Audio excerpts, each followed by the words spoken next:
Argo CD est un outil de livraison continue pour Kubernetes qui fonctionne en suivant les pratiques GitOps.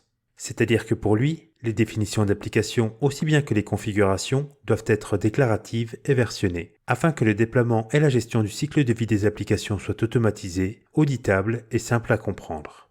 Mais n'est-ce là qu'une promesse alléchante ou bien est-ce une réalité? Pour en discuter en détail, j'ai le plaisir de recevoir Thomas Labaroussia et Victor Boissière. Thomas et Victor sont tous les deux SRE pour Conto, une néobanque créée en 2016, et ont eu l'occasion d'implémenter Argo CD pour remplacer Jenkins dans une entreprise en pleine expansion. Ensemble, ils nous font un retour d'expérience sur les aspects positifs comme sur les aspects négatifs de cette migration.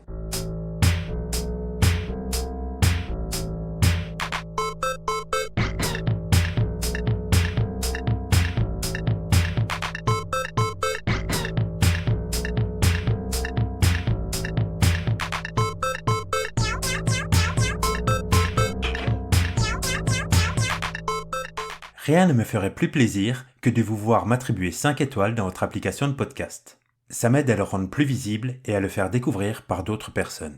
Si cela vous tente, vous pouvez aussi me laisser un commentaire. C'est pour moi une vraie source de motivation, mais ça permet également à ceux qui ne connaissent pas ElectroMonkeys de se faire une idée sur le podcast. Alors, un grand merci d'avance.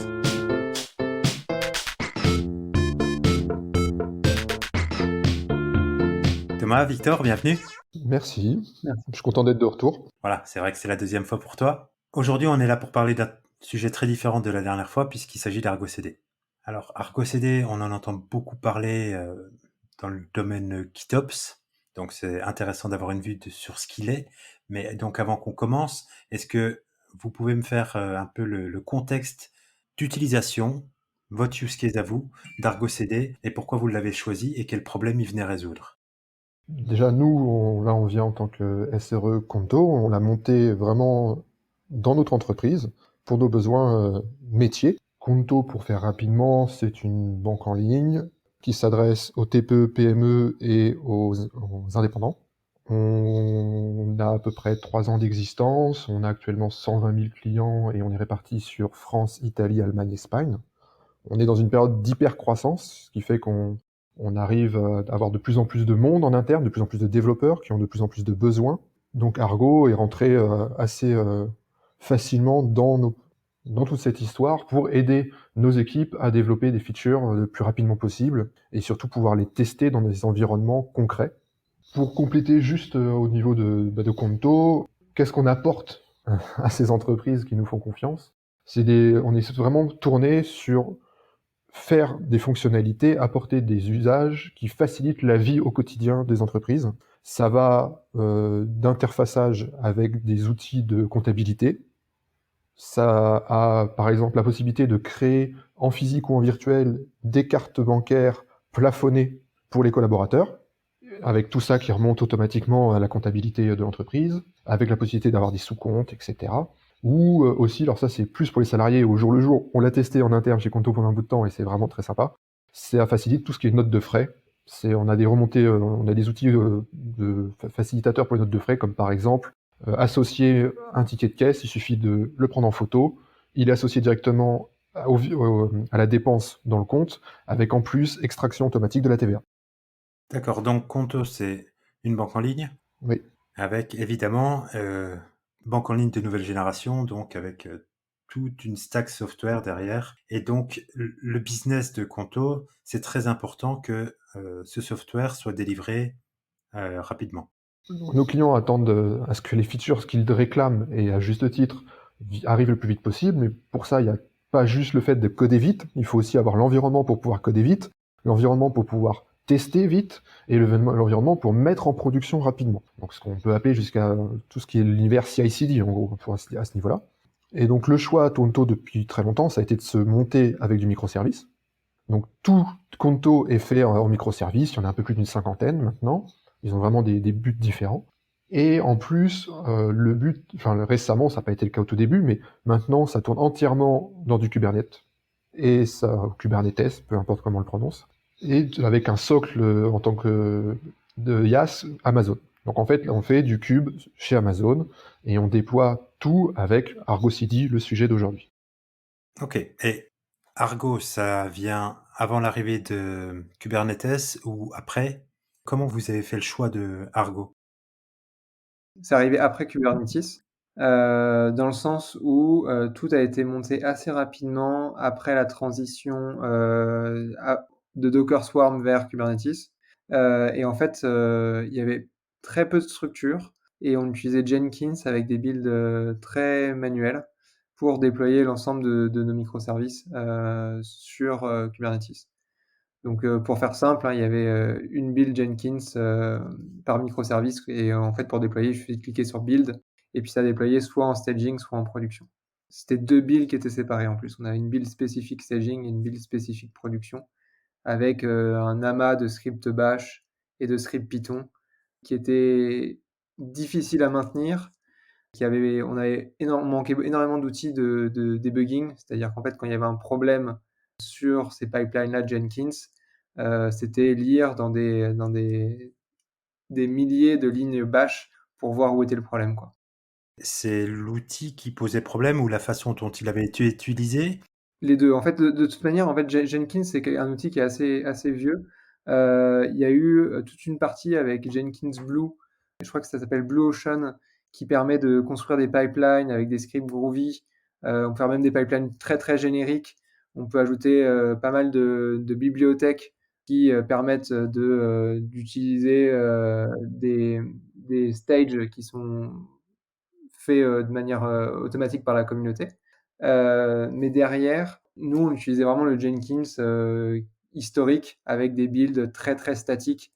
C'est-à-dire qu'en fait, pour créer un nouveau job, c'était on dupliquait l'existant, on change deux-trois variables et en fait, on conserve, un amas de code existant, pas à pas, multiplié par 50. Donc en fait, c'était au bout d'un moment, on se retrouvait à une limite de l'outil comme on l'avait utilisé. Mais on a décidé de pas en fait continuer, sur cet outil-là pour avoir une logique où, on essaye d'automatiser le plus de choses et d'éviter d'avoir, 10 outils différents pour faire la même chose, de rationaliser un peu toute la complexité, qu'on avait, avec une multitude d'outils, quoi. C'est-à-dire qu'en fait, on buildait, du Docker sur Jenkins. Donc en fait, il y a la partie CD de nos pipelines qui était effectuée aussi par Jenkins et donc en fait, qui était complètement décorrélée de la partie CI qui était sur GitLab. C'est une décision quand même qui est, lourde à prendre parce que j'imagine qu'il y avait une connaissance opérationnelle déjà de Jenkins, sûrement en interne. Donc la volonté de changer complètement de produit, il faut vraiment que le produit vers lequel on aille apporte suffisamment de valeur pour ça. C'est venu assez naturellement, en fait. Alors, pour refaire un peu moi, ça fait exactement 1 an que je suis chez Conto depuis hier, en fait. Victor est arrivé quelques semaines après moi. Donc en fait, on est arrivé avec nos expériences passées, sur Cube et comment on déploie dans Cube, enfin, on est arrivé avec cette expérience-là et très vite, on s'est rendu compte, mais c'était quelque chose qui était connu déjà en interne chez Conto, mais sauf que notre équipe SRE était à ce moment-là trop petite pour pouvoir adresser ça. Ils étaient dans le quotidien et pas tellement dans la vision à long terme. Et nous, on est arrivé, ainsi que d'autres collègues, donc l'équipe a grossi et ça nous a permis de dégager à chacun du temps pour adresser ce genre de problématique. Et là où on était tous d'accord, c'est que le modèle avec Jenkins, plus du Bash, plus du Python, qui derrière fait une sorte de wrapper global sur du Helm, qui permet après de déployer. Ce qu'a pas précisé Victor, c'est qu'en plus, on avait vraiment décorrélé les codes applicatifs et la partie déploiement. Ça, à la limite, c'est un choix. Mais la partie déploiement, c'était tout un repo unique. On avait l'intégralité de toutes les configurations, de toutes les applications dans un seul repo, qui appelait des charts Helm génériques qui ont été faites par Conto. Et donc, ça devenait extrêmement compliqué, moins de changements, tout devait passer par nous. Les développeurs n'avaient la main sur absolument rien dans leur déploiement. Typiquement, s'ils avaient besoin un jour de se dire, là, pour le métier, on a besoin de plus de pods, je veux changer le nombre de réplicas, il fallait passer par nous. On devenait un SPOF humain. Ouais. Donc le but qu'on avait, c'était de tout découper et redonner une responsabilité aux développeurs dans un cadre bien maîtrisé.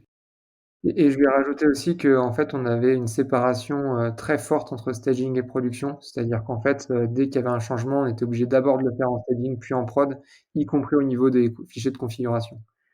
C'est-à-dire que non seulement le job du déploiement qui était quasiment similaire, était complètement décorrélé, du job de production. Donc ce qui fait que dans les fichiers de configuration, on a trouvé énormément de différences entre la configuration de staging et de la configuration de prod. D'accord. Ce que je comprends aussi, et donc dites-moi si j'ai raison, la topologie que je vois chez Conto, c'est les développeurs d'un côté et les SRE de l'autre. Pas que ce soit des silos, mais pour dire il n'y a pas d'équipe entre les deux, comme on l'a souvent appelé l'équipe DevOps, pour s'occuper de la chaîne de CI/CD. C'est un vaste débat. Historiquement, on s'appelait DevOps avant de s'appeler SRE, avant qu'on se focalise plus sur notre cœur de métier immédiat, qui était, finalement, on faisait beaucoup d'infrastructures, on faisait la gestion du cube, on faisait la mise en place de GitLab, de la CD, etc. Et on a une partie de notre équipe SRE qui est effectivement plus maintenant dans cette dominante-là, d'être beaucoup plus proche des corps développeurs pour leur apporter des bonnes pratiques globales dans la mouvance DevOps, parce que DevOps, c'est pas un poste, mais ça sera un autre. Je renvoie les gens à tes autres podcasts. Et donc, on avait le problème aussi, le problème du mouvement DevOps, etc., c'est que si tout le monde est sous l'eau indépendamment, t'as pas trop le temps de faire le lien. Et donc, comme je l'ai dit tout à l'heure, c'est quand même, on est comme dans une entreprise qu'on a la chance d'être en hyper croissance. On a des challenges énormes et ultra vivifiants.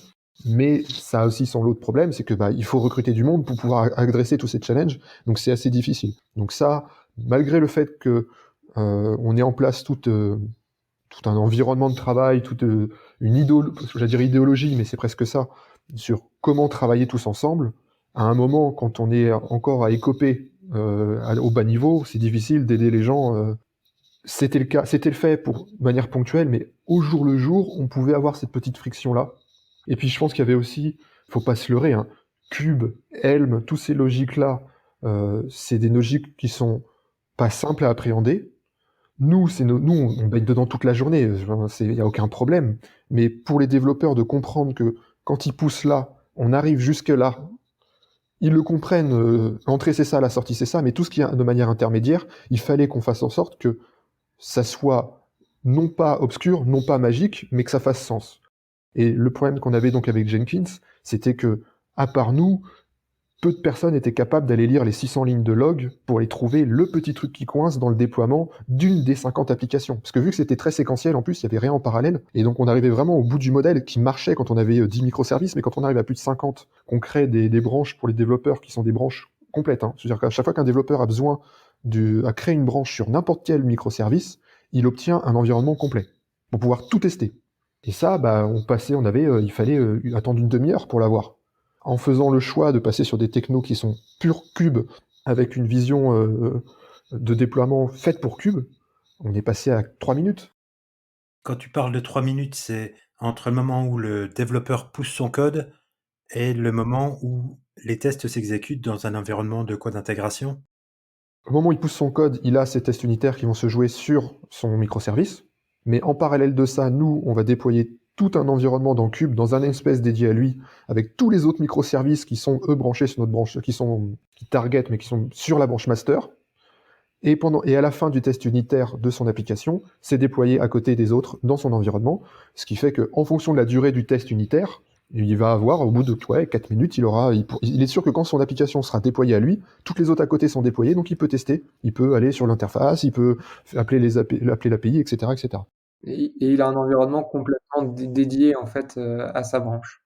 C'est un cluster qui est éphémère, juste pour les C'est tests? un namespace. Une branche égale un namespace pour nous. Et donc c'est un environnement éphémère en fait qui est basé sur plusieurs critères, c'est-à-dire qu'en fait s'il n'y a pas eu de commit pendant plus de 5 jours, on considère que l'environnement doit être supprimé. Si la branche elle est issue d'une merge request sur GitLab et qu'elle est mergée sur master, on considère que l'environnement est prêt à être supprimé. Et on a aussi si la branche est supprimée, l'environnement va être supprimé entièrement. Donc on a un script en fait de nettoyage qui s'exécute toutes les 15 minutes qui permet de nettoyer les ressources en cube, mais aussi les ressources infrastructures comme les bases de données, les topics Kafka, les fils SQS créés, etc. Est-ce que ça va au déploiement en production? Dans notre CI actuel, enfin dans GitLab fait effectivement les tests unitaires, déploiement de cet environnement complet qu'on appelle nous des feature branches. Derrière, une fois que c'est validé la branche qu'elle est mergée, ça déploie master staging. Là, master est, grâce à Argo, hein, on en reparlera tout à l'heure, automatiquement synchronisé sur master. C'est-à-dire que dans notre staging, on a une branche particulière qui est master, qui permet aux commerciaux de montrer des nouvelles features, ou alors à nos project managers de faire de l'onboarding de nouveaux arrivants. C'est toujours branché sur master. Donc on est sûr que cette branche-là est toujours up-to-date avec les dernières versions de code.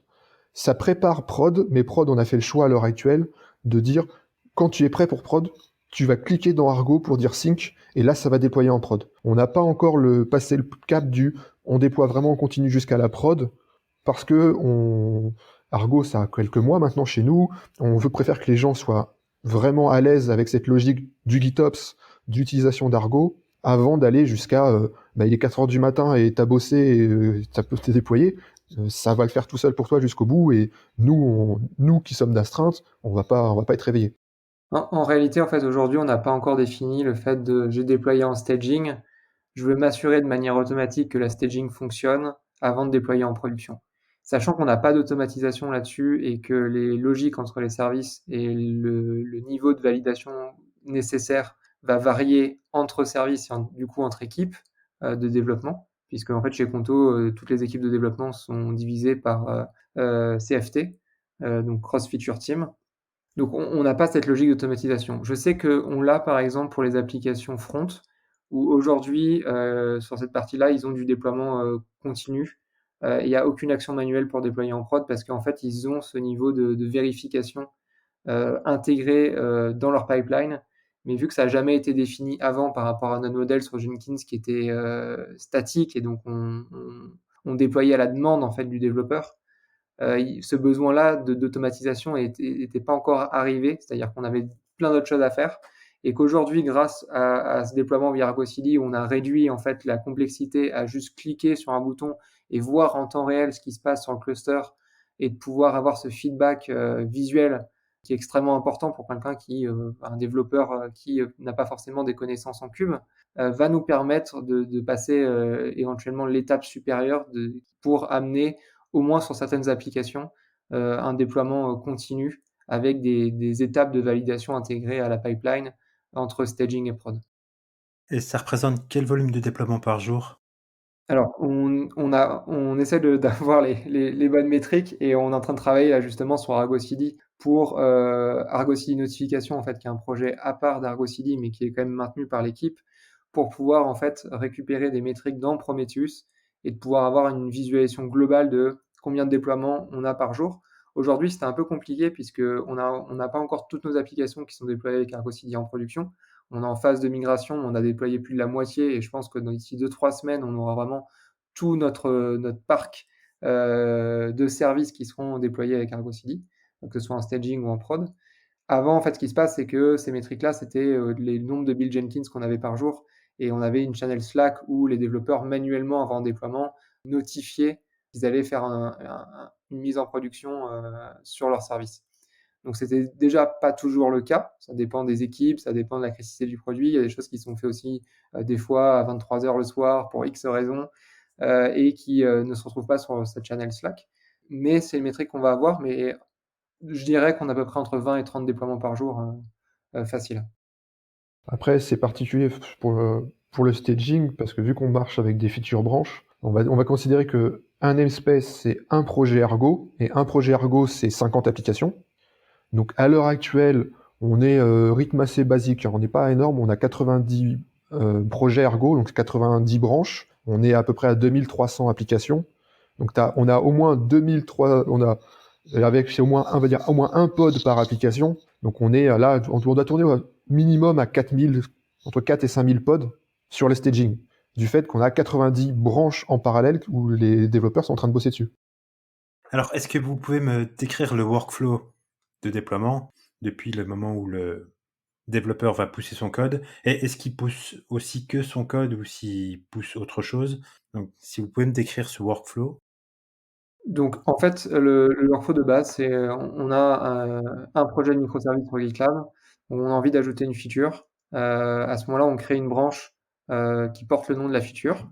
On fait un commit, on push. À ce moment-là, il y a une pipeline qui s'exécute, qui va créer un environnement dédié avec une URL dédiée, accessible, depuis le navigateur. Donc après, ça dépend de la complexité de la fonctionnalité, mais grosso modo, il pourra faire des requêtes indépendantes de son environnement et surtout voir son service avec les autres en version stable. C'est-à-dire que du coup, on aura vraiment un environnement complet et donc un mini Conto disponible avec le set minimum de data disponible pour, réaliser, une QA éventuelle. Donc ensuite, il y a une merge request qui est créée, par le développeur.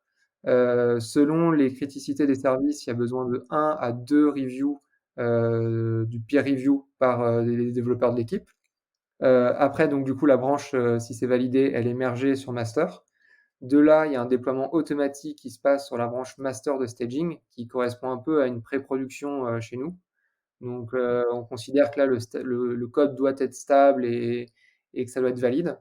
Il y a une recette qui est effectuée du coup, par les développeurs sur cet environnement-là, avant de déployer en production manuellement par l'équipe, qui gère le service.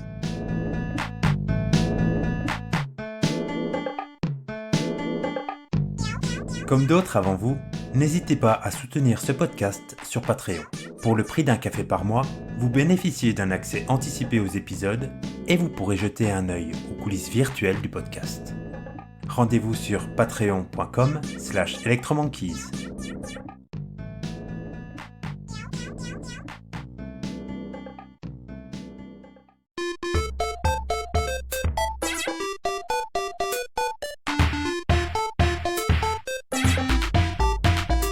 Tout à l'heure, on a parlé des développeurs qui étaient peut-être parfois amenés à changer quelque chose dans les fichiers YAML de Cube. Mmh mh. Je ne sais pas, mettons que je veuille changer les requests sur un déploiement. Comment ça se passe? Est-ce que c'est au développeur? C'est un shift left ou... Justement, avant, ils devaient tout le temps passer par nous du fait du monorepo avec toutes les configurations dedans. Alors on a fait le choix de leur dire, bah, nous, en tant qu'SRE, on va gérer la charte Helm Conto. Voilà. Ça va être une charte générique où elle est documentée, elle est versionnée. Dans chacun de vos applications, dans chacun de vos codes sources, on a forcé une convention, on a un répertoire /chart où dedans, il y a les YAML de configuration de Helm. Donc on a le chart.yaml qui définit les charts à appeler. Pour le coup, bah, c'est la nôtre. Et on aura un default.yaml qui sont toutes les valeurs qui vont être partagées entre staging et prod. Typiquement, démarrer un service, que ça soit en prod ou en staging, c'est la même command line, c'est les mêmes arguments. Donc il n'y a pas besoin on va pas dupliquer cette information-là. Par contre, à côté de ça, on a un fichier de staging et un fichier de production qui, eux, surchargent ou complètent le default pour cibler un environnement. Là, généralement, la différence, ça va être, comme tu dis, les requests et limites pour les services, enfin les pods, le nombre de réplicas et les variables d'environnement. Et Argo va se baser sur ça. C'est surchargé avec un outil comme Customize ou... On utilise Helm, on est en Helm 3. Un gros avantage qu'on avait sur Argo, c'est que Argo est agnostique de la méthode de déploiement concrète derrière. Il est, enfin, agnostique plus ou moins. Il est capable de gérer du JSONet, du Customize, du Helm et du YAML natif. Ce qui fait qu'on n'a pas eu de changement au niveau de nos templates YAML pour Argo. On lui a juste dit à Argo, bah, pour cette application-là, par exemple notre API, tu regardes dans le répertoire Git, enfin dans le repo Git, le répertoire /chart, et pour la prod, on lui dit de prendre le fichier prod, pour le staging, on lui dit de prendre le fichier staging, et basta. Et étant donné qu'on est dans une logique GitOps, en plus, tout changement qui va être fait dans le code, dans le repo, automatiquement Argo, il voit qu'il y a un changement, il se rend compte qu'il y a une drift entre ce qu'il a dans le cube et ce qu'il a dans Git, il va aligner. En automatique si c'est en autosync, ou non manuellement mais il va nous le dire en fait, visuellement on le voit, il marque out of sync et on peut le voilà. En fait, ce qui est important avec Argo, et c'est un peu sa force aussi derrière, c'est qu'il utilise Helm, certes, mais il utilise pas Helm pour le déploiement. Il va utiliser juste les fonctionnalités de template de Helm. Donc en fait, en interne, c'est comme un Helm template-f suivi des fichiers dont on veut utiliser. Donc ça permet de faire un défaut.yaml et d'override en fait avec l'environnement. Donc comme ça, on a bien un système de hiérarchique par rapport aux fichiers. Mais il va déployer que des ressources YAML en fait dans Cube en utilisant kubectl. Donc c'est un peu comme Spinnaker ou d'autres outils de ce type. C'est-à-dire que la méthode de déploiement, ça va rester kubectl ou l'API Cube. mais ça va pas être les outils en fait intermédiaires qui vont être utilisés pour le coup juste pour la notion de templating, pour les fonctionnalités de templating, mais pas pour le déploiement en soi. Ce qui fait que même avec Helm 2 et les soucis de permission avec Tyler, le fait de l'avoir en daemon set dans kubesystem, etc., en fait, il y avait pas besoin de déployer Tyler dans le cadre où j'utilise Argo CD avec Helm 2, puisque ça va utiliser juste Helm 2 du coup template. Et donc ça peut être aussi une bonne solution pour des sociétés qui chercheraient à migrer de Helm 2 vers Helm 3 en passant potentiellement par Argo CD pour se défaire un peu de cette contrainte avec Tyler. Donc, Argo CD, ça permet de maintenir aussi mon versionning, puisque je m'appuie plus sur Helm. C'est lui qui sait quelle version, enfin, ce que j'ai dans mon repo, ça correspond à ce que j'ai dans mon cluster. Exactement. Donc lui, il va faire à intervalles réguliers, il va faire des Helm templates et il va juste faire un diff entre vraiment ce qui est dans mon cluster et ce qui est généré par la commande Helm template.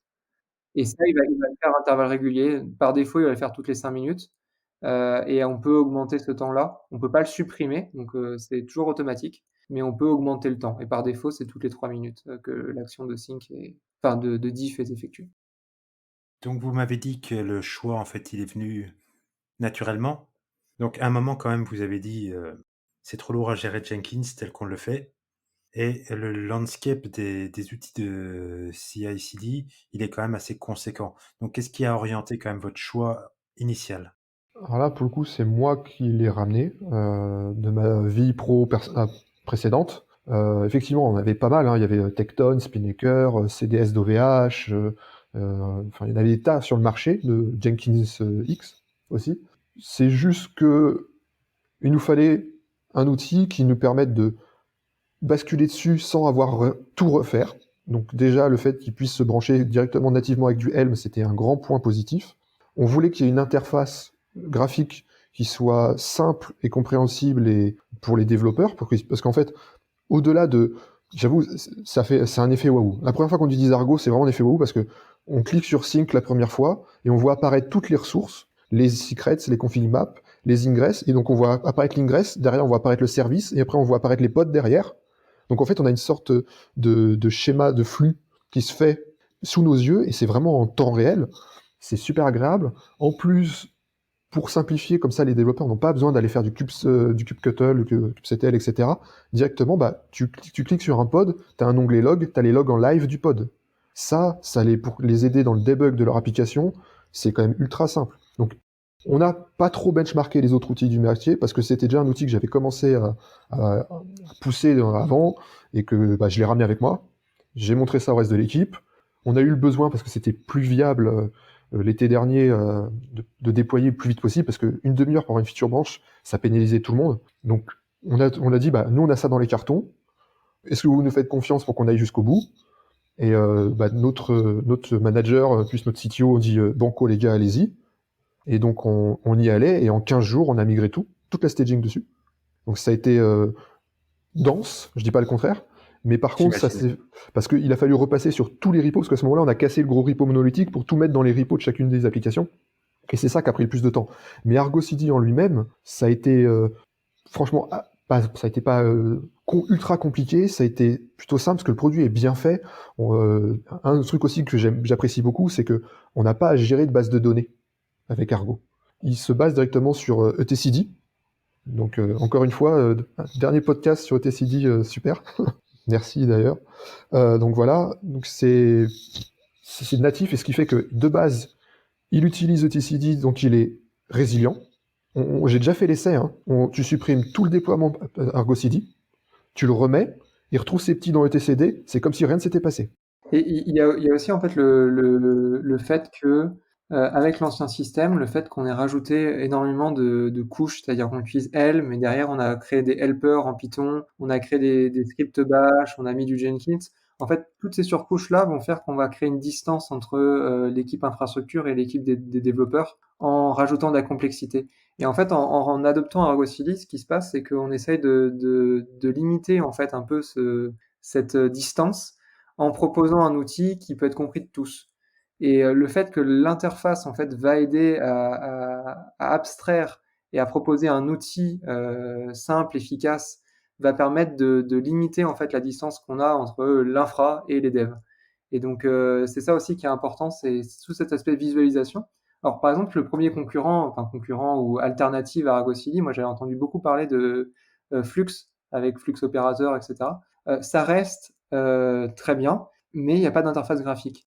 Mais je crois qu'ils sont plus concurrents aujourd'hui. Non, ils ont fusionné, enfin, c'est toujours en mode draft, leur Ouais. fusion, mais ouais, c'est effectivement, maintenant, ils sont ensemble. Mm. Ce qui fait sens, dans le sens de l'histoire, et Argo CD, en plus, c'est un produit, CNCF, au niveau incubator. Donc c'est un produit qui est quand même bien supporté et costaud, quoi. Mais c'est vrai qu'il manque toujours cette interface graphique qui va permettre de démocratiser, de passer du ça marche à j'ai quelque chose qui est compréhensible par tous. C'est-à-dire qu'en fait, je m'y connais pas, je vais sur l'interface, imaginons que j'ai un conteneur qui va redémarrer en boucle. Avant, c'était extrêmement compliqué pour un dev de dire je sais pas ce qui se passe. Donc il va sur Kibana, mais il n'a pas forcément l'information tout de suite en temps réel. Là, il va pouvoir voir dans une interface des petits cœurs verts et des petits cœurs rouges. Et en fait, n'importe qui clique sur le petit cœur rouge, va regarder les logs et en fait va comprendre tout de suite pourquoi l'application démarre pas. Et c'est cet aspect là où souvent moi, ce que j'ai vu aussi dans d'autres sociétés, c'est que il y avait souvent des dashboards qui étaient déployés dans le Kubernetes. Alors, historiquement, il y avait Kubernetes Dashboard, il y en avait eu d'autres qui sont ajoutés après, il y a plein d'alternatives, etc. Mais ça a souvent une vue plutôt orientée infrastructure où on sait ce que c'est un service, on sait ce que c'est un conteneur, on connaît ce que c'est des pods, etc. Et donc, ça parle pas forcément à tout le monde. Moi, je veux déployer un service et en fait, je suis perdu dans une interface où je me retrouve avec plein de termes techniques et j'y comprends rien et c'est normal. Et donc, j'ai vu des sociétés, et je l'ai fait aussi précédemment, de déployer un dashboard, en fait, un front, qui va reprendre les informations et les présenter de manière à ce que ce soit compréhensible. Est-ce que mon service est en bonne santé? Avoir une vue un peu une vue dev, en fait, de ce qui est déployé. Et avec Argo CD, en fait, on n'a pas besoin de faire beaucoup de tooling à côté. On peut se dire, en fait, Argo CD, c'est la cible et ça fait le déploiement, ça fait le dashboard et ça manage un peu toutes les opérations qu'on a tous les jours. Il y a aussi une fonctionnalité, par exemple, qui est extrêmement demandée, c'est de pouvoir restarter un déploiement en prod pour X raisons. Et il n'y a pas de notion de restart dans Cube. C'est-à-dire, Cube, on dit le pod ou on fait un rolling update. Donc on a vu apparaître dans kubectl il y a quelques années le fait de pouvoir faire un restart, il me semble, c'était restart deployment, et ça permettait d'ajouter un label qui faisait un rolling update arbitraire. Et en fait, on retrouve aussi cette fonctionnalité directement dans Argo CD. C'est-à-dire qu'en fait, on va voir le déploiement, on va cliquer sur un petit bouton et on va pouvoir déclencher un restart. Et du coup, on va avoir cette notion de rolling update natif directement géré depuis l'interface sans avoir à créer du tooling derrière. Donc, ça veut dire plus de kubectl. Souvent, en fait, on ajoute une complexité en disant, pour regarder les logs, si vous avez besoin de regarder vite fait un log sans aller forcément sur Kibana et de faire vos dashboards, etc., faut utiliser kubectl. Et là, on a changé un peu notre discours en disant, vous pouvez aussi aller sur l'interface, cliquer sur les petits boutons et vous allez voir directement les logs apparaître. Et du coup, ça limite le gap qu'on a entre l'infra, c'est compliqué, et moi, je veux juste déployer mon app et j'ai pas envie d'avoir à apprendre tous ces termes techniques pour juste regarder des logs, redémarrer mon déploiement ou savoir si c'est en bonne santé, depuis combien de temps, si ça a redémarré, etc. Je te rejoins totalement puisque en 2016, à l'époque, j'avais démarré avec du Rancher et le fait qu'ils aient cette interface graphique qui ressemble un peu à ce que tu décris rendait la complexité tellement moins intimidante et donc ça permettait vraiment de comprendre ce qu'il y avait en dessous à une époque où c'était peut-être pas évident d'appréhender parce que c'était un tel changement entre faire tourner un pod ou faire tourner une VM que c'était déstabilisant. Par contre, il y a aussi un aspect qui est intéressant au fait d'utiliser un dashboard plutôt qu'utiliser Control directement. C'est aussi peut-être la version à maintenir pour des développeurs s'ils doivent aller chercher des informations sur un cluster directement à la ligne de commande. C'est vrai qu'il va falloir s'assurer que le Kube Control soit la même version que le cluster, chose qu'on n'aura pas à faire ou alors de manière centralisée au niveau d'un outil. C'est vrai. Alors, j'ai jamais remarqué trop d'incompatibilité en général dans les versions de kubectl. Soit on a une version vieille et en général ça ne pose pas de soucis. Soit on a une version qui est trop récente et du coup, en fait, quand on lance la commande, on dit que c'est pas supporté parce que le serveur ne supporte pas tel et tel flag, ou c'est pas encore implémenté, ou il n'y a pas de support pour cette fonctionnalité-là. On n'a pas trouvé encore, mais c'est vrai que ça pose la question de comment je mets à jour kubectl pour avoir les fonctionnalités qui sont documentées sur une page de doc de la boîte. Et effectivement, c'est du travail supplémentaire. Puis niveau expérience utilisateur, là, ils vont sur l'URL d'Argo, ils ont le SSO qui les authentifie, ils ont accès. Ouais. Kubectl, il faut quand même aller leur expliquer. Bon, déjà, il faut installer le binaire, il faut leur expliquer comment on obtient les kubectl. Nous, c'est pareil, bah, on a un SSO, mais donc il y a tout un processus qui est quand même qui a un onboarding, beaucoup plus complexe que juste, lui, il a juste besoin de savoir si c'est vert ou rouge, quoi. Voilà, mais aussi des trucs assez simples. Ouais, c'est un truc aussi pourquoi on n'a pas activé l'autosync en production, c'est que Argo, vu qu'il fait du différentiel, il nous affiche le différentiel, mais il nous l'affiche exactement comme quand on fait du code review dans Git ou GitLab, dans GitHub ou GitLab. On a vraiment ce qu'on veut d'un côté, ce qu'on a sur le cluster, et on a rouge-vert, et on sait exactement, si j'appuie sur sync, qu'est-ce que ça change? Quel est le morceau de configuration? Donc, si on a voulu changer un request memory ou un nombre de réplicas, directement, on voit si c'est vraiment ce que Argo va appliquer derrière. Et ça, avant, il l'avait pas, en fait. Il changeait dans les values de Helm, il déployait, et puis c'était le résultat final pour être sûr, quoi. Mhm. Et ce qui est intéressant là-dedans, c'est que en fait, lorsqu'on a voulu migrer les ressources de Jenkins qu'on avait déployées avec Helm 2 vers Argo CD, on a pu le faire sans coupure de service, puisqu'en fait Argo CD, ce qui va se passer, c'est quand il va faire Helm template, il va aussi rajouter un label spécifique qui s'appelle Kubernetes Instance, avec le nom du release Helm. Et donc, ce qui se passe, c'est qu'il va se baser là-dessus pour montrer uniquement les ressources et de savoir en fait qu'est-ce qui appartient à Argo CD, qu'est-ce qui est managé par Argo CD et ce qui ne l'est pas. Et nous, en fait, en rajoutant les labels sur les ressources existantes qu'on avait sur Helm 2 déployé par Jenkins, on a pu rapidement les voir dans l'interface apparaître, regarder le diff et pas à pas faire des syncs pour soit déployer un nouveau déploiement à côté et changer d'ingress, soit carrément en fait avoir un diff sur par exemple les labels du service. En fait, le service avant, c'était la même structure que le nouveau service. Il y avait juste quelques labels qui changent et on a pu le voir dans le diff avant d'appliquer. Et du coup, ce qui fait qu'on peut migrer de façon assez sûre puisqu'on sait ce qui va se passer et on navigue pas dans le noir. On va écraser les ressources existantes ou on va déployer en double et on aura oublié de supprimer un ingress et potentiellement pendant une mise à jour de cluster ou une migration de cluster, on risque de s'y perdre puisque ça fonctionnera plus. Là, on a une assurance, une garantie on fait une action qui est assez risquée, on a un diff complet et on sait ce qu'on fait à n'importe quel moment de la procédure de migration. Ça a été la bonne surprise des dernières semaines, parce qu'on n'a pas choisi Argo pour ça.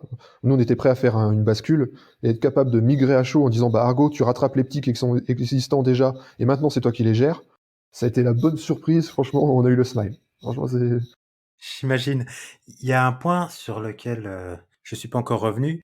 Vous avez parlé d'avoir migré un repo qui était monolithique. Alors, je sais pas si c'est un monorepo ou juste un repo où tout se trouvait sans volonté de l'organiser d'une façon d'un monorepo vers des plus petits repos. Alors, est-ce que c'est l'outil qui vous encourage à utiliser des repositories individuels pour les microservices ou c'est un choix à ce moment-là que vous avez fait?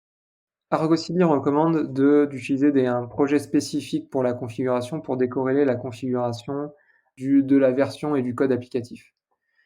Aujourd'hui, chez Conto, on déploie extrêmement souvent en production et en général, on a très peu de changements où on merge son master et on attend 3 semaines avec des releases et des hotfix pour être sûr de s'assurer que c'est tout bon et pour pouvoir déployer en production. Nous, ce qu'on souhaitait, en fait, c'est donner le plus d'ownership possible aux équipes de développement, c'est-à-dire qu'ils aient tout au même endroit. C'est-à-dire, en fait, que dans le code, ils puissent modifier un peu la conf, ajouter les variables de secret en même temps qu'ils ajoutent la fonctionnalité dans le code et potentiellement ajouter aussi toute la partie alerting, etc. directement via les templates Helm. Donc en fait, ce qu'on a fait, c'est qu'on a basculé le repo où il y avait toutes les configurations avec toutes les équipes et une validation unique par l'équipe SRE d'un ownership qui est centralisé sur le service dans GitLab et où en fait tout ce qui concerne le service est au sein du même repo et modifiable par l'équipe de développement. Ok. Vous avez parlé aussi de SSO sur le dashboard. Enfin, c'est plus qu'un dashboard dans ce sens-là, c'est vraiment une interface de contrôle également. Donc, vous avez parlé des SSO, mais est-ce que pour autant, il y a des aspects de multi-tenancy dans ce dashboard? On fait le choix avec Argo. Argo, nous, on a fait le choix de une instance Argo, un déploiement Argo égale gestion d'un seul cluster. On a vraiment séparé tout. On n'a pas qu'un seul, on a un staging prod, mais on en a d'autres pour d'autres usages. Par contre, il est totalement possible de dire à Argo d'avoir un Argo qui pilote N clusters. Ça, il n'y a pas de souci là-dessus. Il peut aller déployer, et on doit même pouvoir déployer, nous on l'a pas testé, mais la même application la déployer sur du cross-cluster, dans du cross-région par exemple, etc. Mais c'est pas un use case qu'on a à l'heure actuelle. En fait, le seul use case qu'on va avoir en fait prochainement, c'est qu'on va migrer en fait la staging, le cluster de Kubernetes de staging tourne actuellement sur EKS et on a un cluster existant qui tourne sur Pulse-Spray en production et on souhaite migrer également sur EKS. Par conséquent, on va avoir une migration en fait à faire et Argo CD tombe au bon moment puisqu'en fait, grâce à l'option multi-cluster, on va pouvoir déployer en parallèle l'application sur le nouveau cluster en ajoutant en fait sur l'ancien Argo CD un cluster supplémentaire et donc qui va déployer l'application double à la fois sur le nouveau cluster et sur l'ancien. Et donc du coup, ça va pour permettre de faire une transition relativement souple et de pouvoir, une fois que tout a été basculé, de pouvoir éteindre en fait l'ancien cluster sans coupure de service.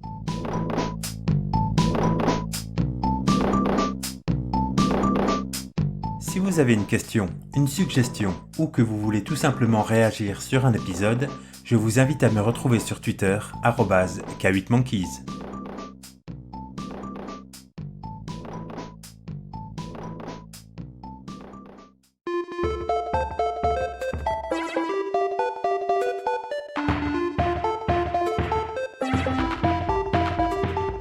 Alors quand je vous entends, j'ai l'impression que c'est un monde merveilleux, Argo CD, parce que tout se passe bien et il fait même plus que ce que vous attendiez.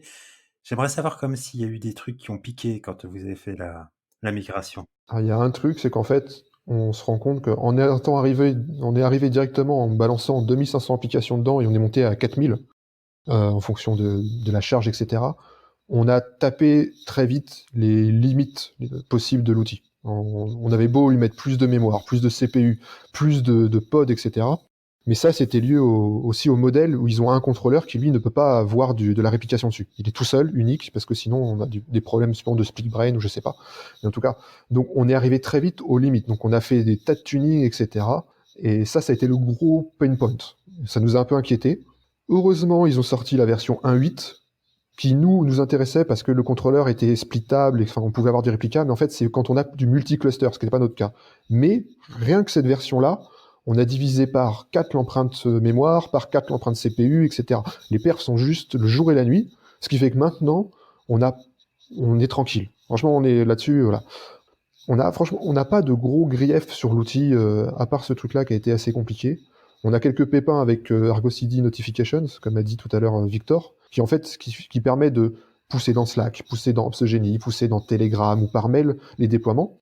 Là, à l'heure actuelle, on pousse tout ce qui... Dès que quelqu'un fait un sync en prod, on a une notification Slack avec qui l'a fait, de quelle application, dans quel namespace, sur quel ID et quel est le message du commit. Voilà, comme ça, on est au moins on est sûr quoi, de ce qui se passe. Et on a un problème si on rajoute un webhook à côté, il y a un problème de déduplication, donc en fait ça boucle. Mais ça c'est un bug qui est connu et Argo CD Notification est passé en version 1 il y a 2 jours, donc on espère que ça va corriger le souci. Mais sinon, je sais pas ce que t'en penses Victor, je vois pas de gros griefs au quotidien en tout cas. Ouais. Vraiment, le gros problème qu'on a eu, c'était la performance. En fait, la décision après d'Argo CD d'ajouter on attendait beaucoup du sharding en fait sur la version 1.8. Là, ce qui a réglé notre problème dans l'immédiat, c'est vraiment des gains de perf sur le contrôleur qui va gérer en fait toute cette logique de refresh, de parler, de communiquer avec l'API serveur, de gérer les métriques, etc. On aurait bien aimé que le sharding soit pas au niveau du cluster, c'est-à-dire en fait c'est plus pour des logiques j'ai 2 clusters et je fais de la haute dispo et en fait je synchronise en même temps 2 clusters. Nous, ce qu'on aimerait, on aimerait avoir, c'est d'avoir du sharding directement au niveau des applications, c'est-à-dire en fait répartir la charge sur N contrôleurs.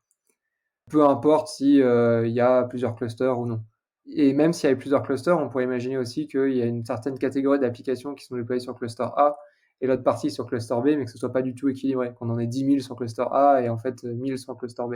Et en fait, là, du coup, on se retrouve avec les mêmes problèmes d'un monolithe, c'est-à-dire en fait, on a envie de scale le réplica 1 ou le réplica 0 et en fait, pas forcément augmenter les limites des ressources du réplica 1. Et en fait, on a l'impression si réplica 1, enfin 0 a besoin de gérer 10 000 apps, on a peut-être besoin de 20 gigas de RAM et en fait, on sera obligé de mettre aussi 20 gigas de RAM sur le deuxième contrôleur. Donc cette partie-là est un peu dommage. On en préférait un sharding beaucoup plus linéaire et enfin sur quelque chose qui se concentre sur les applications plutôt que sur le cluster. Donc c'est quelque chose, on va essayer de se rapprocher en fait du Slack Argo CD et même de créer une issue par rapport à ça pour voir avec eux pourquoi cette décision a été prise et pour essayer de comprendre si potentiellement à un moment on pourrait passer sur du sharding applicatif. Là actuellement ça passe parce que dans notre cas, je pense qu'on va tenir avec 4000 applications. Mais comme Thomas l'a dit, hein, on est en hyper croissance, on recrute de plus en plus de développeurs et de personnes au back-end, ce qui fait que bah, il va y avoir un nombre de branches qui vont être encore plus impressionnants qu'actuellement. Et donc même si on scale sur la partie cube, on n'est pas sûr qu'à un moment on risque de trouver la limite d'avoir un seul contrôleur pour manager aujourd'hui 4000 applications max. Mais peut-être que demain ce sera 10 000 et que en fait à partir de 8000 ça passera plus.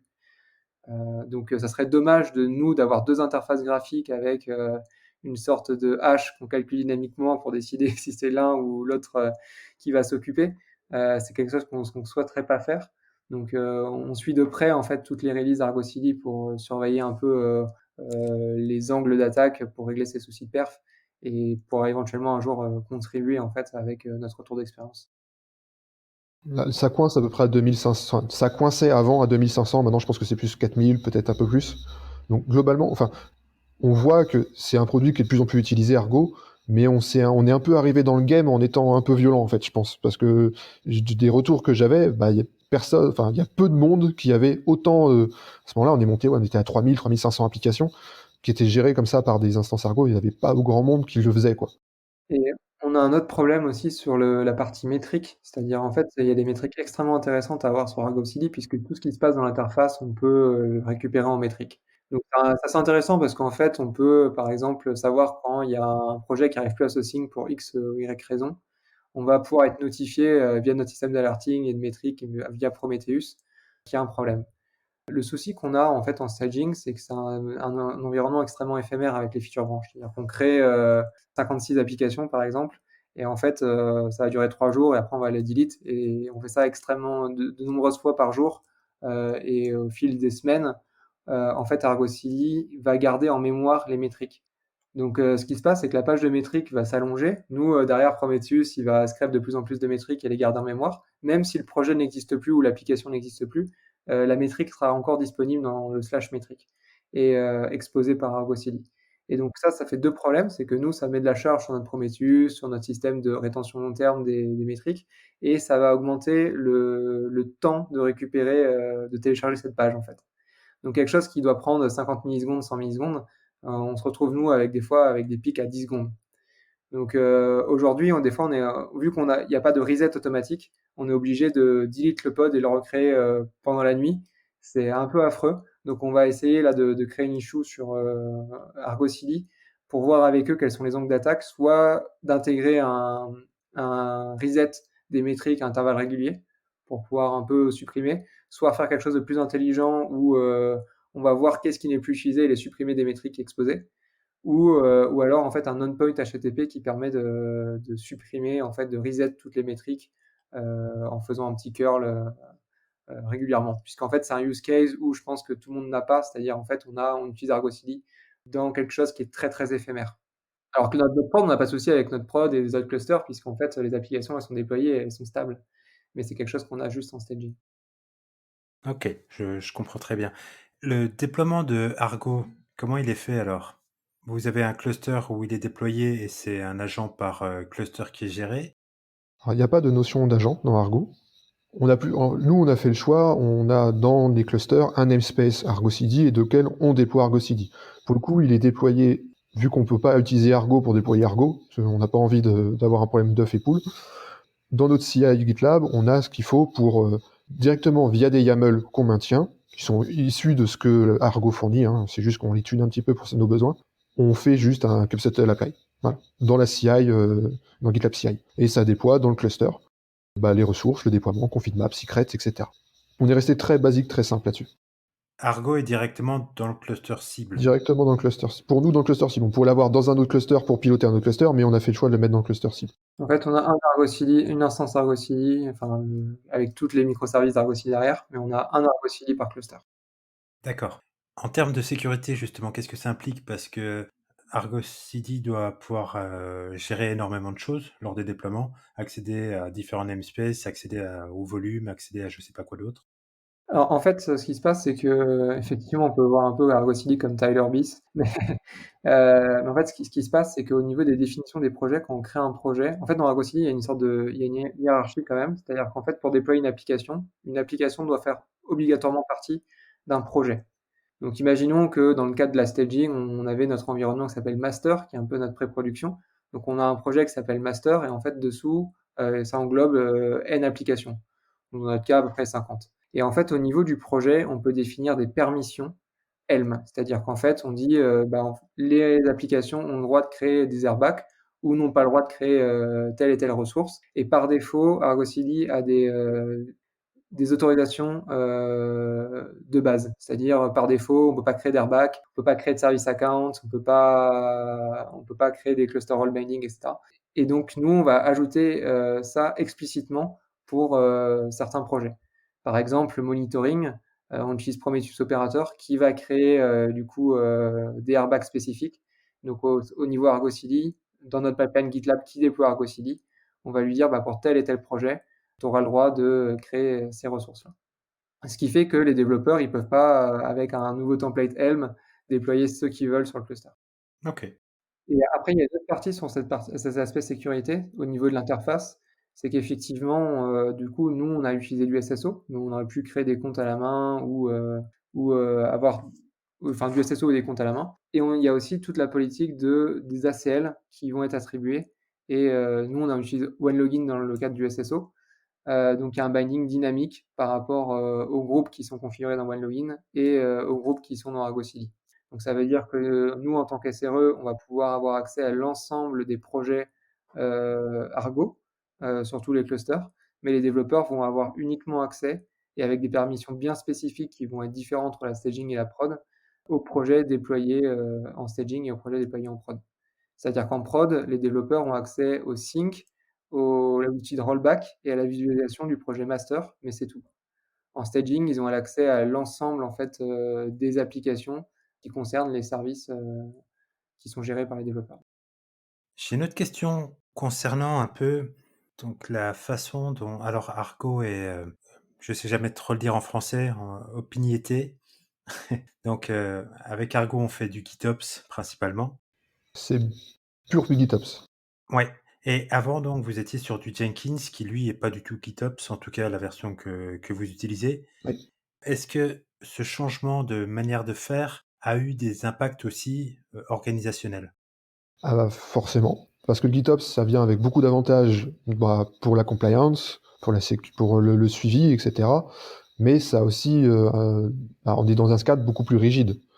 On ne peut pas modifier des choses à la volée et que ça passe comme ça en production. Donc ça nous a imposé quelque part à standardiser beaucoup de choses qui ne l'étaient pas forcément, du moins en mode Pareto, quoi. 80% étaient standards et 20% étaient particuliers. Et ça a enlevé quelque part aussi le fait que dans le Jenkins, ils pouvaient mettre un peu ce qu'ils voulaient dans tous les champs. Typiquement, avant, s'ils ne voulaient pas déployer l'intégralité de l'environnement, ils pouvaient juste remplir, on avait un champ qui était pour ça, pour mettre je veux l'API, je veux Biller, je veux, etc., etc. Ils pouvaient déployer dans leur branche, dans leur namespace, que certaines applications. Là, on peut pas faire du cas par cas parce qu'on utilise des templates qui sont pour tout le monde, pour éviter d'avoir à gérer un fichier de CI par repo. On a un template qui est include dans ceux de chaque repo. Et là, pour le coup, de facto, de base, on déploie tout. Donc ça a enlevé un peu de souplesse sur certains aspects, mais ça a apporté tellement des conventions et du suivi, parce qu'on sait exactement ce qui se passe et pourquoi ça se passe, que le gain versus perte était quand même dans un ratio positif. Est-ce que ça a entraîné aussi le fameux shift left? Est-ce qu'aujourd'hui, les développeurs ont plus de contrôle? Ça, on en a un peu discuté, c'était aussi le but. Et est-ce qu'ils ont aussi plus de responsabilités dans la chaîne de CI/CD?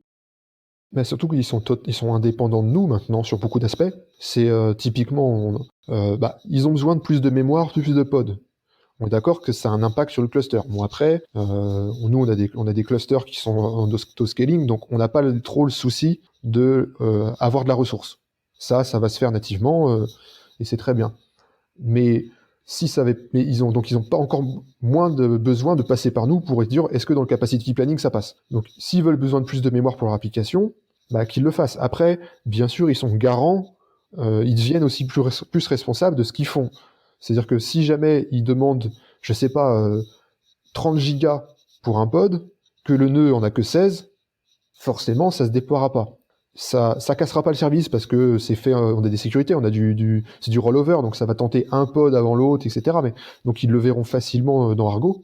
Et ça, mais nous, on n'a plus besoin on n'est plus un SPOF là-dessus au sens, bah, on n'a plus besoin de donner notre petit coup de tampon dans les merge requests pour l'approve.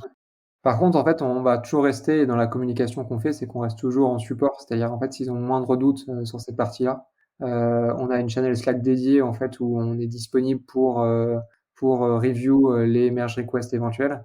Et donc, on communique bien que s'ils ont le moindre doute ou qu'ils font des actions de ce type, ne pas hésiter à nous contacter, en fait, pour directement qu'on puisse review la merge request. Dans des fonctionnalités de GitLab avancées, on pourrait même aller sur certains services jusqu'à ajouter des code owners et de pouvoir dire, bah, en fait, le dossier chart, il est géré par, il doit être review par au moins un membre de l'équipe SRE à minima. Il y a énormément de projets, en fait, avant de déployer en prod, il y a besoin d'avoir 2 reviews.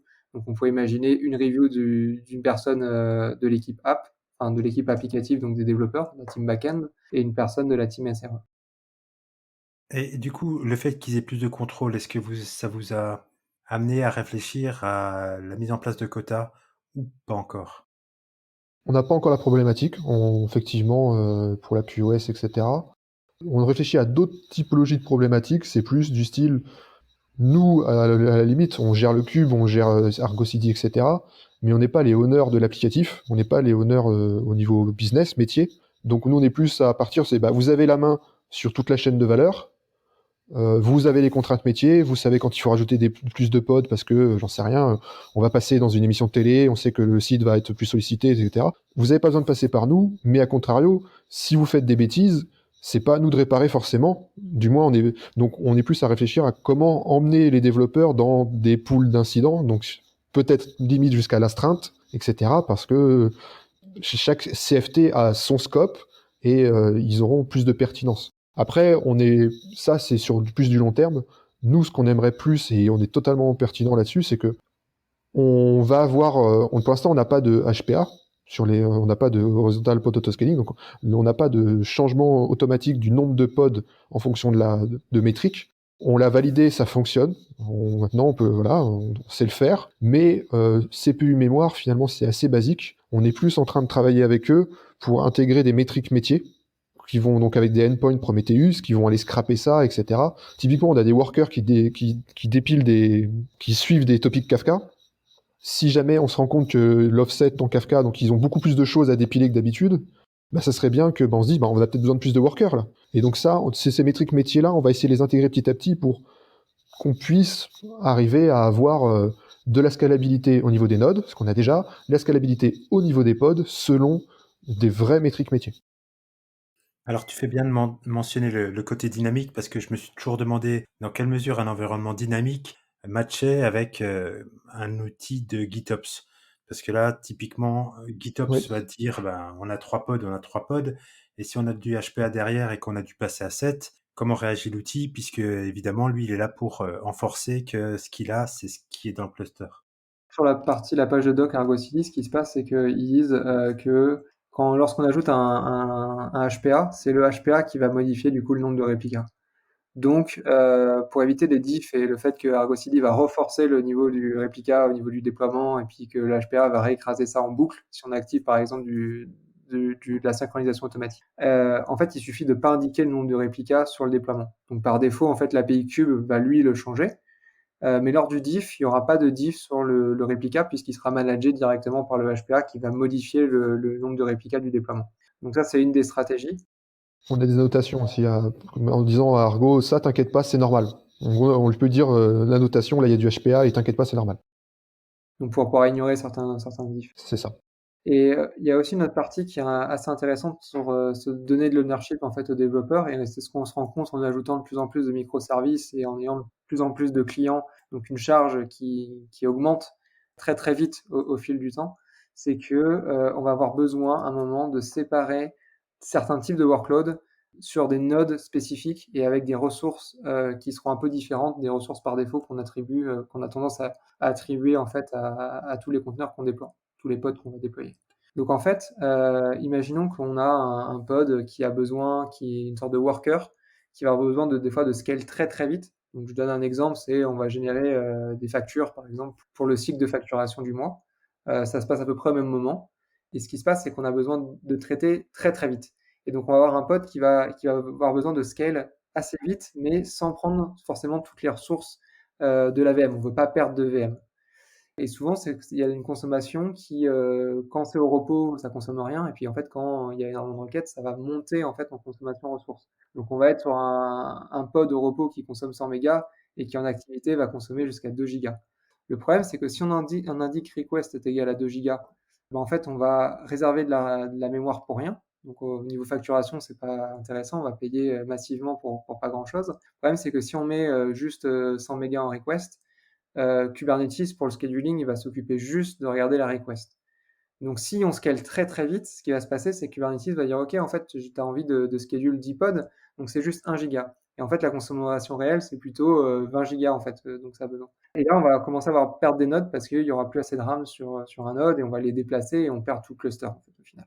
Donc, on est en train d'essayer d'anticiper ces problématiques-là. Donc, en réservant des nodes qui vont plutôt s'occuper d'héberger des instances avec une forte taux de scalabilité. Donc là, on va mettre request égale limit, mais on va avoir très peu d'instances. On va vraiment se concentrer sur le HPA et le scaling dynamique. Mhm. Pour garantir le fait que ça fonctionne tout le temps et qu'on scale et qu'on puisse scale et utiliser du CPU sans impacter les autres. Et puis pour tous les autres services qui consomment pas grand-chose mais qui ont de temps en temps des petites pics en fait de charge, on va pouvoir avoir d'autres logiques et on pense notamment à utiliser des admission controllers, des validating webhooks plutôt, pour s'assurer qu'on n'ait pas une diff trop importante entre ce qui est en request et ce qui est en limite. D'essayer d'empêcher d'avoir en request par exemple 1 méga et en limite 2 gigas. Parce qu'au bout d'un moment, en fait, vu qu'on n'a plus ce contrôle-là, on va pouvoir avoir des problèmes et l'incident qui est quasiment constant dans tout ce que j'ai pu voir de post-mortem sur Internet, c'est on a perdu des nodes à cause des problèmes de mémoire ou de CPU. Et en général, le node est plus en bonne santé, donc ça se reschedule sur un autre node. Et en fait, on finit par perdre tout l'info. Ouais. Victor, Thomas, merci beaucoup pour toutes ces informations sur Argo et puis sur votre façon d'opérer Cube chez Conto. Avec plaisir. Puis jamais 203. Hein. Oui, avec plaisir. Retrouvez Thomas sur GitHub alias Isif et Victor sur Medium @victor.boissière. Vous pouvez également retrouver Conto sur conto.com.